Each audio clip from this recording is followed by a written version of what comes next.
மனநிலை பாதிக்கப்பட்டவர்களா விஜயோட ரசிகர்கள்? சினிமாவில் தீவிர ரசிகனாக இருந்தாலும் அந்த தலைவனுடைய வீட்டு கதவின் முன்னாடி போய் சாஷ்டாங்கமா காலில் விழுந்து வணங்கக்கூடிய காட்சியும், அதே போல சாலைகளில் வண்டியை நிறுத்திட்டு மிகப்பெரிய ஒப்பாரி வச்சு சத்தம் போட்டு கூக்குரல் இடுவதும், கவர்னர் மாளிகையினுடைய வாசலில் நின்று ஒப்பாரி வைப்பதும், இது எல்லாமே பார்க்கும்போது மிகவும் பரிதாபமாகவும் அதிர்ச்சியாகவும் இருக்கிறது.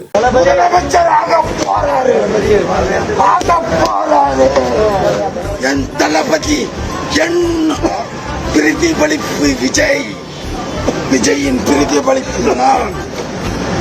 அனைத்தும் இந்த உலகத்தையே ஆண்ட பிறந்தவன் நான்.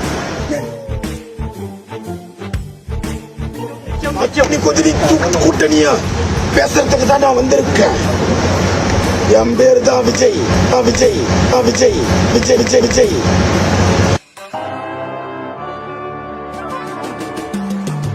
என் ஊரு கிருஷ்ணகிரி. சொல்லுங்க.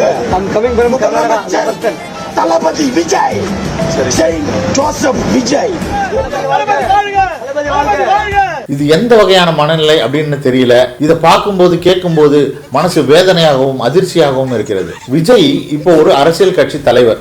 அவர் சிஎம் ஆகணும் அப்படின்னு ஆசைப்படுறது எந்த விதத்திலையும் தவறே இல்லை. ஆனா ஒரு தலைவனை பின்பற்றக்கூடிய தொண்டன் அவன் கண்ணியமாகவும் அவனுடைய பேச்சில் முதிர்ச்சியும் தெரியணும். ஒரு நடிகரை விரும்புறது தவறில்லை, ஆனா அந்த விருப்பம் ஒரு கண்மூடித்தனமான அரசியல் வெறியாக மாறக்கூடாது. இது ஏன்னா ஜனநாயகத்துக்கு இது நல்லதில்லை. இந்த மாதிரியான காட்சிகள் எல்லாம், இந்த மாதிரியான செயல்கள் எல்லாம் வலைதளங்களில் நிறைய பரவிட்டு இருக்கு. இதை பார்க்கக்கூடிய ஒரு தலைவன் என்ன பண்ணணும்? தன்னுடைய தொண்டர்களுக்கும் ரசிகர்களுக்கும் இந்த மாதிரியான காரியங்களில் ஈடுபடக்கூடாது அப்படின்ற ஒரு அறிவுரையை சொல்லணும். அவன்தான் சிறந்த தலைவன். ஒரு ரசிகனா இருங்க, தப்பில்லை. ஒரு தொண்டனா இருங்க, தப்பில்லை.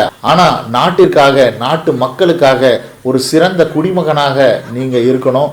இது சம்பந்தமான உங்களுடைய கருத்து என்ன அப்படின்றத கமெண்ட் பாக்ஸ்ல பதிவு பண்ணுங்க. சப்ஸ்கிரைப் பண்ணாதவங்க இந்த சேனலை சப்ஸ்கிரைப் செய்து உங்களுடைய தெரிந்த நண்பர்களுக்கு ஷேர் செய்யவும். அடுத்த பதிவில் மீண்டும் சந்திப்போம். நன்றி.